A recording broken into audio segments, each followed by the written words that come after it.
Beef exports set all new highs in 2018, which is why trade and market access continues to be a priority issue for America's producers. Kate Maher caught up with one of the top U.S. ag trade officials to get his thoughts on this important topic.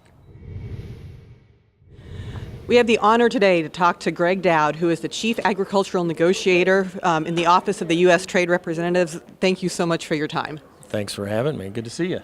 Good to see you too. You're a friend of the industry, you're a friend of NCBA. We appreciate all you do.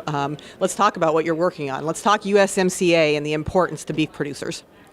Well, you know, your mantra with USMCA was do no harm, and I think we absolutely did that. You know, most of the tariffs are already at zero.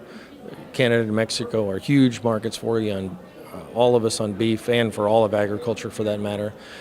We've got a good deal, and it's a better deal than what we've ever had before. So what's the argument here? We need to ratify this thing. We need to get it up to Capitol Hill, and we're going to do that very quickly here in the next few weeks, get this thing ratified. And the critical piece of this is the start of a pretty robust trade agenda for any administration. I mean, what we're working on here with regard to USMCA, China, Japan, and on down the road here, depending on what the United Kingdom does, et cetera, we are busy at USTR, and we have got a lot of things going, but the whole thing lynches on getting USMCA ratified. If we don't get that done, then we jam that cow in the chute, and we can't move through with the rest of the agenda that we have. Excellent analogy. I love it. You mentioned Japan, which is a huge export market for U.S. beef.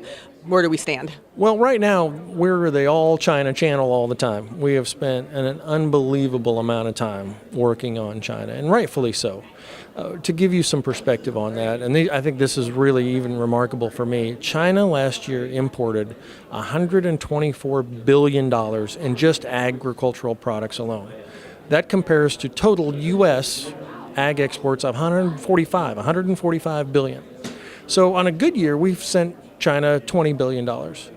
That's just not enough.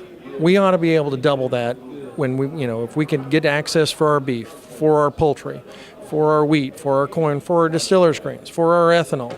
We've got a lot of different things that we can sell China that we just don't have access for today. So we're working on that, and as soon as we get done with that, it's on to Japan, because we know that is an absolutely critical piece of the puzzle for us in agriculture.